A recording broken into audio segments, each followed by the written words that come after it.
इसमें हम आत्मा के दवा के बारे में हम देखते हैं कि आप इसे किसी भी समय स्वयं लिख सकते हैं, खा सकते हैं। अधिक मात्रा में सेवन करना असंभव है। परमेश्वर का वचन है, एक दिन में आप लिख नहीं सकते हैं, एक दिन में आप पढ़ नहीं सकते हैं। अंश अंश करके इसको उपयोग करना है मेरे प्रियो। इसीलिए भजन संहिता 100 के 4 पद में हम पढ़ते हैं कि उसके फाटकों में धन्यवाद और उसके आंगनों में स्तुति करते हुए प्रवेश करो। उसके फाटकों में धन्यवाद और उसके आंगनों में स्तुति करते हुए प्रवेश करो, तब जा कर के आत्मा के लिए वो आत्मिक दवा यीशु मसीह स्वर्ग से आया और आपको दिया कि जितनों ने उसे ग्रहण किया उनको परमेश्वर का संतान होने का अधिकार दिया, अर्थात उन्हें जो उसके नाम पर विश्वास करते हैं या उसके नाम पर विश्वास करते हैं, उस व्यक्ति को आत्मिक दवा देने के लिए मेरे प्रियो यीशु मसीह आपके जीवन में आया। जब आप अपने जीवन में पुकारते हैं, यीशु मसीह आपके जीवन में प्रवेश करता है और आपका जीवन बदल जाता है। क्योंकि यीशु मसीह के मानने वालों पर जादू मंत्र का काम नहीं होता। कब? जब आप अपने आप को परमेश्वर के हाथों में देते हैं, परमेश्वर आपके जीवन में काम करता है, वो आपके दिल में कार्य करता है, वो आपके मन में काम करता है मेरे प्रियो। इसे किसी भी समय स्वयं लिख सकते हैं, अधिक इस्तेमाल नहीं कर सकते हैं। परमेश्वर का वचन एक दिन में आप पढ़ नहीं सकते हैं, एक दिन में आप समझ नहीं सकते हैं, एक दिन में आप कुछ भी नहीं कर सकते। उसको समझने के लिए घुटने के बल में आना होता है और परमेश्वर से प्रार्थना करना होता है कि हे परमेश्वर, अपनी आत्मा का वो सामर्थ्य दे कि उस सामर्थ्य में होकर के मैं कार्य कर सकूं मेरे प्रिय। जब हम उसके आत्मा में कार्य करते हैं, तब परमेश्वर अपना कार्य कराने के लिए अपनी आत्मा भेजता है और वो आपके साथ में सहायक के रूप में वो कार्य करता है। यीशु मसीह क्या कहा यूहन्ना रचित सुसमाचार उसका 14 अध्याय में कि तुम्हारा मन व्याकुल मत हो, मैं तुम्हारे पिता अपने पिता के पास जाता हूँ और तुम्हारे लिए जगह तैयार करूँगा, और जब जगह तैयार हो जाएगा तो मैं तुमको लेने के लिए आऊँगा और फिर अपने यहाँ ले करके जाऊँगा। किसको? जो व्यक्ति अपने चरित्र को स्वच्छ रखते हैं। आत्मिक दवा सबको नहीं मिलता। जो आत्मा के भूखे और प्यासे होते हैं और यीशु के पास आते हैं और यीशु को पुकारते हैं, उन्हीं को पवित्र आत्मा का सामर्थ्य मिलता है, उन्हीं को पवित्र आत्मा का वरदान मिलता है, उन्हीं को पवित्र आत्मा का अनुग्रह मिलता है और उनका दिल स्वच्छ होता है। परमेश्वर की आत्मा उनके जीवन में काम करती है। कृतज्ञता कई रूप में आती है। एक प्रेरणा, उसके प्रति कृतज्ञता हो और उसके नाम को धन्य कहो। भजन संहिता 100 के 4 में पढ़ते हैं कि उसके फाटकों में धन्यवाद, उसके आंगनों में स्तुति करते हुए, परमेश्वर का भजन करते हुए, अपने सारे मन, अपने सारे दिल के साथ उसके आंगनों में प्रवेश करना चाहिए, बिना किसी झुर्री के, बिना किसी क्लेश के मेरे प्रिय, और बिना किसी दबाव से। इसमें पढ़ते हैं एक बूस्टर शॉट, हर बात में धन्यवाद करो क्योंकि तुम्हारे लिए मसीह यीशु में परमेश्वर का यही इच्छा है। पहला थिस्सलुनीकियों 5 के 18 पद में हम पढ़ लेते हैं इसको। परमेश्वर का वचन क्या कहता है?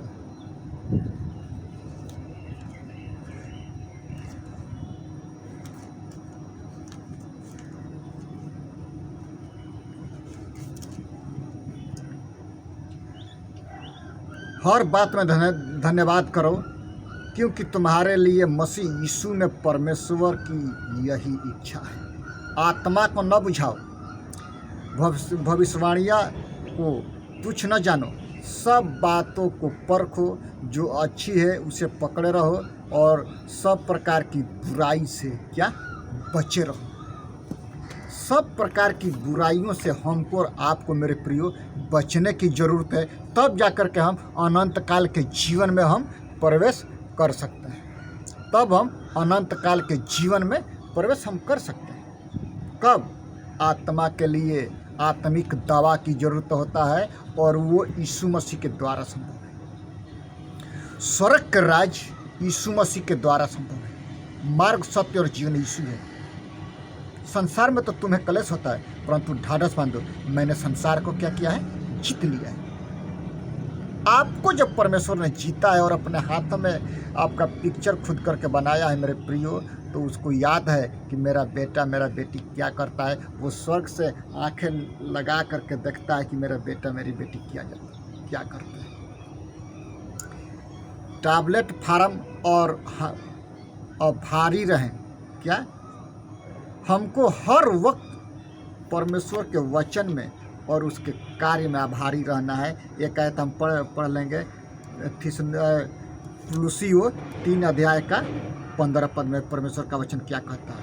मसीह की शांति जिसके लिए तुम एक देह होकर बुलाए भी गए हो, तुम्हारे हृदय में राज्य करे और तुम धन्यवादी बने रहो और मसीह के वचन को अपने हृदय में अधिकाई से बसने दो और सिद्ध ज्ञान सहित एक दूसरे को सिखाओ, चिताओ और अपने मन में अनुग्रह के साथ परमेश्वर के लिए भजन और स्तुति गान और आत्मिक गीत गाया करो। वचन में या काम में जो कुछ भी करो सब प्रभु यीशु मसीह के नाम से करो, उसके द्वारा परमेश्वर पिता का धन्यवाद हो। जो भी हम करते हैं उसमें परमेश्वर का अनुग्रह होना चाहिए और सब कुछ के लिए प्रार्थना करना चाहिए कि परमेश्वर वो कार्य करने का वो सामर्थ्य, परमेश्वर कार्य करने के लिए सामर्थ्य देता है। हर वक्त वो कार्य करने के लिए सामर्थ्य देता है। कब? जब हम अपने आप को परमेश्वर के हवाले करते हैं तब। हम इफिसियों 5:20 में इस प्रकार से हम पढ़ते हैं,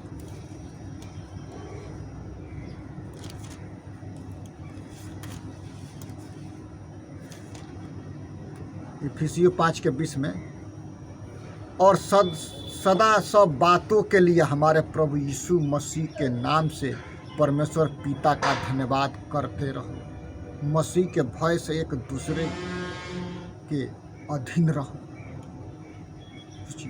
हर एक बात में परमेश्वर का धन्यवाद करना है और उसका अधीन रहना है, क्योंकि परमेश्वर को कार्य करने के लिए समय देना होता है मेरे प्रियो। जिस प्रकार से हम पढ़ते हैं कि यरीहो से यीशु मसीह गुजर रहे थे, तो तिमाई का पुत्र बर्तिमाई ऊंचे शब्द से पुकारा। उसको क्या चाहिए थी? उसको आत्मिक मेडिसिन चाहिए थी। जब ऊंचे स्वर से पुकारा, जोर से, तो यीशु मसीह सुन लिया और लोगों ने उसको डांटा कि तू चुप रह, लेकिन वो और जोर से पुकारा। क्यों? क्योंकि उसको आत्मिक रूप से चंगा होना था और शारीरिक रूप से। उसको आत्मिक रूप से तो देखता था, लेकिन शारीरिक रूप से अंधा था। उसको सब कुछ चाहिए था। जोर से पुकारा। वो डॉक्टर साहब सुन लिए, यीशु मसीह आगे थे, सुन लिए। मरकुस रचित सुसमाचार उसका 10 अध्याय 46 पद से 52 पद के बीच में पढ़ते हैं कि जब तिमाई का पुत्र बर्तिमाई जब जोर से पुकारा, यीशु ने सुना और उसको बुलाया, तो वो यीशु मसीह कहते हैं कि तुमको क्या चाहिए? कहता कि हे प्रभु, बस मैं देखने लगूं। वो देखने लगा। जा, तेरा विश्वास ने तुझे चंगा किया है। देखने लगा। वो डॉक्टर के पास जा करके ऑपरेशन नहीं कराया, यीशु मसीह तुरंत उसका ऑपरेशन किया। देखने लगा। यीशु मसीह के कारनामा वो सुना था। यदि वो उस दिन वो नहीं पुकारता, वो चंगाई नहीं पाता है, अंधा ही रहता है। जोर से पुकारा। वो किसी को डांटने से या समाज का, परिवार का भेदभाव नहीं किया। लोग भेदभाव करते हैं, लेकिन उसको उस दिन छुटकारा चाहिए था उस बीमारी से, अंधापन से। तो अंधापन की बीमारी को छुटकारा पाने के लिए तिमाई का पुत्र बर्तिमाई जोर से पुकारा और यीशु ने उसकी आवाज़ सुना और उसको चंगाई दी। तो क्या आप और हम जब पुकारेंगे तो परमेश्वर नहीं सुनेगा? इसीलिए आत्मा के लिए आत्मिक दवा जरूरी है। आत्मा के लिए परमेश्वर की दवा जरूरी होता है। आपके आत्मा का भी न्याय होगा और शरीर का भी न्याय होगा। जिस रूप में माँ ने आपको जन्म दिया है उसी रूप में आपको पुनरुत्थान होगा। आप जीवित होंगे, या तो नरक के लिए या तो स्वर्ग के लिए। इसीलिए अपने अपने पापों से मन फिराओ, यीशु के पास आओ, यीशु आपको अनंत काल का जीवन देगा। एक प्रेरणा आता एक गुणकारी औषधि होती है। इसीलिए आज ही उस महान चिकित्सक के पास, महान यीशु के पास, जो आकाश और पृथ्वी का सृजनहार है, उसके चरणों में बैठ करके अपने अपने पापों से मन फिरा करके उसके आंगनों में धन्यवाद और उसके फाटकों में धन्यवाद, उसके आंगनों में आत्मिक स्तुति करते हुए प्रवेश करो, क्योंकि महाधिराजा यीशु मसीह आने वाले हैं। प्रकाशित वाक्य कहता है कि यीशु शीघ्र आने वाला है। हे प्रभु यीशु तू आ। आत्मा कलीसिया से क्या कहता है कि जिनके कान है वो सुन ले। ये आत्मा कलीसिया से क्या कहता है, जो जय पाएगा मैं उसी को जीवन के वृक्ष में से खाने को दूंगा। इफिसियों की कलीसिया को परमेश्वर कहता है। इसलिए मेरे प्रियो, अपने अपने पापों से मन फिराइए, यीशु के पास आइए। यीशु मसीह आपको अनंत काल का जीवन देने के लिए हर वक्त तैयार रहता है। हम दूसरा राजा 20 अध्याय और 4 और 5 में पढ़ते हैं कि हिजकिय्याह राजा बीमार हुआ, वो मरने पर था। परमेश्वर ने चंगाई दिया, उसका उम्र 15 वर्ष बढ़ गया। लास्ट स्टेज में था, परमेश्वर को पुकारा, उसकी उम्र 15 वर्ष बढ़ गई। तो हम और आप जब परमेश्वर को पुकारते हैं तो मेरा और आपका उम्र बढ़ता है मेरे प्रियो।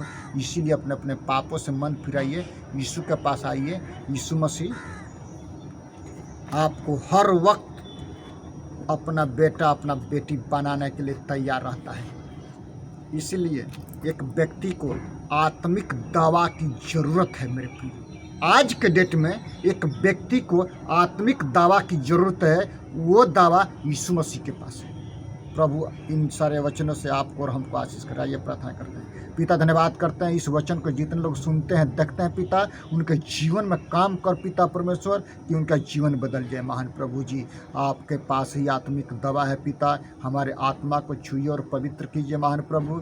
मैं अपने आप को, अपने परिवार को, दोनों बच्चों को तेरे लहू में छिपाते हैं, आप आशीष कीजिए।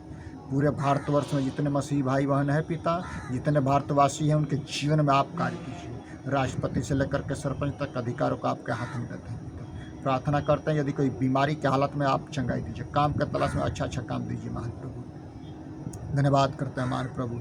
इस्राएल जाति को पिता, पुत्र, पवित्र आत्मा के नाम से आशीषित करते हैं पिता, आप आशीष कीजिए पिता। धन्यवाद करते हैं यीशु के नाम से। सबको जय मसीह की, यीशु मसीह के मधुर नाम में मेरे प्रियो। प्रभु आप सबको आशीष करें।